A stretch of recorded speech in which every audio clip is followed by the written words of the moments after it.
इस वीडियो में हम आपको आज पार्टीशन सूट किस तरह फाइल करते हैं, how to file partition suit के बारे में बताएंगे। पार्टीशन यानी तकसीम जायदाद का मुकदमा। ये मुकदमा दीवानी अदालत में दायर किया जाता है और ये मुकदमा कब दायर किया जाता है, जबकि जायदाद मुश्तरिका हो।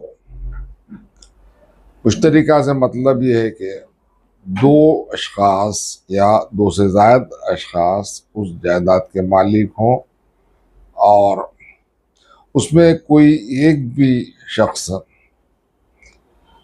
पार्टीशन के लिए मुकदमा दायर कर सकता है। मुश्तरिका जायदाद से मुराद, अब आमतौर पर लोग ये जो सक्सेशन में आने वाली जायदाद यानी विरासत में आने वाली जायदाद को ही जॉइंट प्रॉपर्टी तस्वुर करते हैं। लेकिन जॉइंट प्रॉपर्टी का तस्वुर कोई दो अशखास या दो से ज़्यादा अशखास एक जायदाद को अगर ख़रीदते हैं तो तब भी वो जॉइंट प्रॉपर्टी ही कहलाती है। तो अब आज हम ख़ास तौर पे ये बताएंगे कि सक्सेशन में मिलने वाली प्रॉपर्टी जो होती है जॉइंट प्रॉपर्टी, और आजकल एक आम मसला है कि भाई आपस में रजामंदी नहीं होती है फरीकीन में। यानी फरीकीन के बहाने ये हैं कि जो विरसा होते हैं वो आपस में जायदाद की तकसीम के लिए रजामंद नहीं होते और नज़ा रहता है। तो ऐसी सूरत में एक फरीक भी वो पूरी जायदाद की तकसीम के लिए मुकदमा दायर कर सकता है और अपना हिस्सा अलहदा करा सकता है।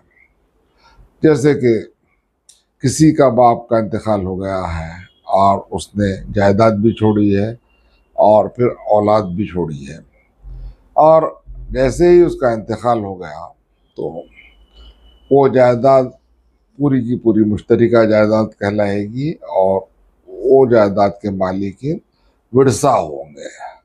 विरसा में अगर बीवी जिंदा है तो वो भी वारिस होगी, और लड़के लड़कियां, अगर लड़कियां ही हैं तो लड़कियां, और अगर लड़के लड़कियां हैं तो दोनों इस जायदाद के मुश्तरिका मालिक होते हैं। और ये जो पार्टीशन सूट होता है वो बिला मजहब दायर किया जा सकता है। यानी हिंदू कानून के लिहाज से भी पार्टीशन सूट को दाखिल करना पड़ता है। हिंदू मुश्तरिका जो ख़ानदान होता है, और मुसलमानों में जब भी कोई जायदाद छोड़कर मर जाता है तो उसके विरसा भी पार्टीशन सूट दायर कर सकते हैं।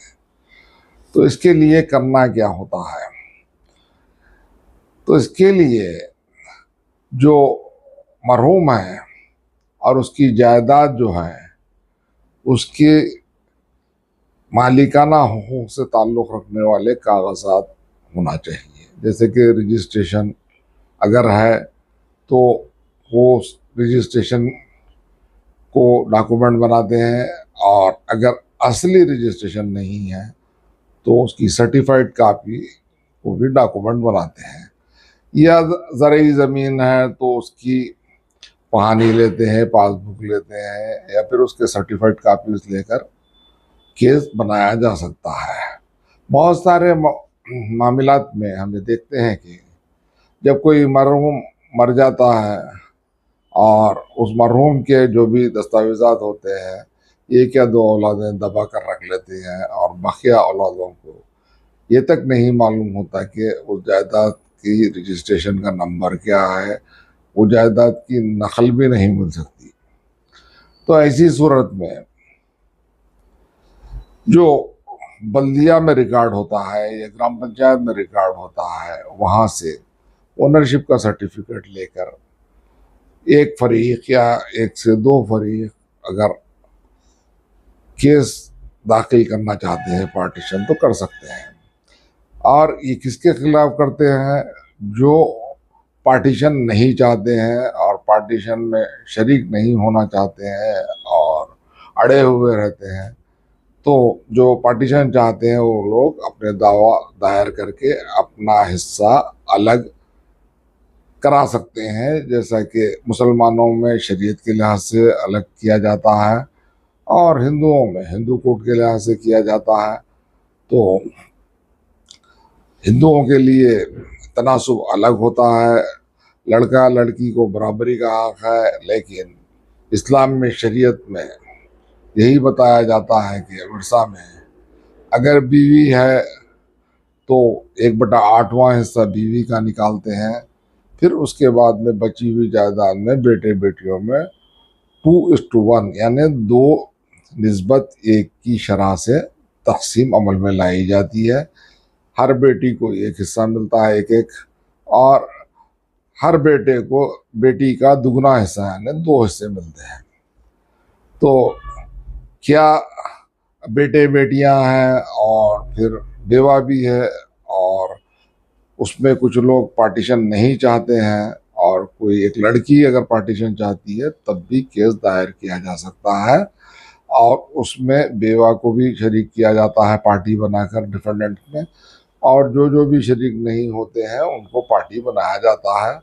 और अगर डॉक्यूमेंट नहीं है तो फिर गवर्नमेंट अथॉरिटी से, जैसे कि ग्राम पंचायत है या फिर रजिस्ट्रेशन डिपार्टमेंट से सर्टिफाइड कापीज हासिल करके उस जायदाद का वैल्यूएशन सर्टिफिकेट लेके रजिस्ट्रेशन डिपार्टमेंट से, फिर इनकम सर्टिफिकेट ज़रूरी है, वो लेते हुए पिक्यूनरी जुरिस्डिक्शन तय किया जाता है दीवानी अदालत का।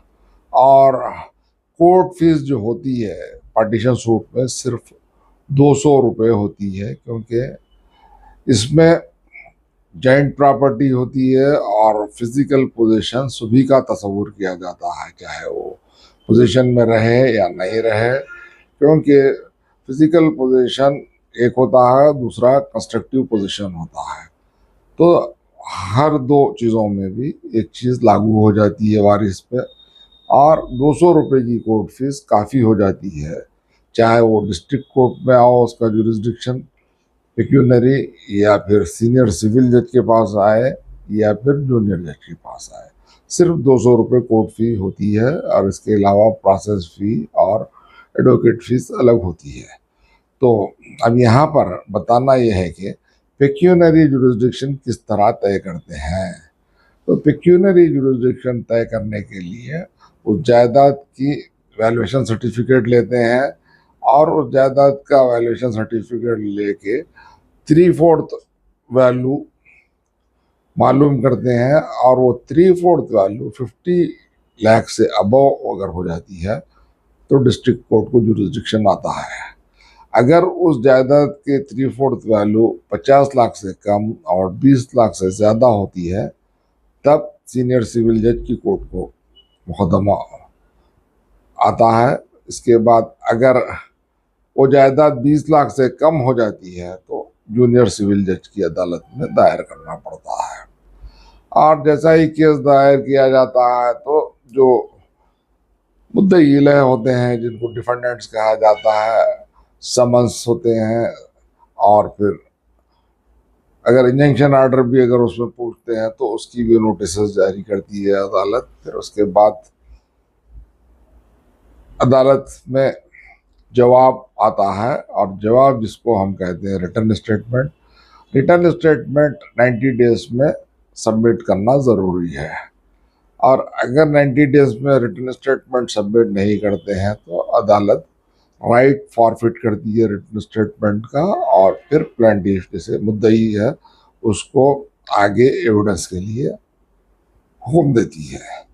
जैसा ही एविडेंस मुद्दई का होता है फिर मुद्दई इलह का एविडेंस होता है, और मिलाकर वो मुर्जी जायदाद अगर है साबित हो जाती है तो अदालत तकसीम का हुक्म देती है। फिर कमिश्नर का अपॉइंटमेंट के जरिए जायदाद की फिजिकल पार्टीशन कर दी जाती है। तो ये रहा तरीक़ा। ये तरीक़ा जो है ये पार्टीशन सूट के बारे में है। और अगर कोई हमसे मुशावरत करना चाहते हैं या मशवरे के लिए हमसे रुजू होना चाहते हैं तो हमारा जो ऑफिस है केम advocates and associates, Malakpet Hyderabad, जो डी मार्ट के बिल्कुल करीब है, सिग्नल के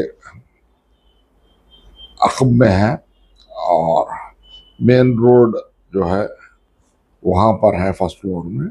आप हमसे टेलीफोन पर अपॉइंटमेंट लेकर हमसे शाम में 6 बजे से रात 9 बजे तक मुलाकात कर सकते हैं, और कंसल्टेशन की फीस पहले जमा करना होता है।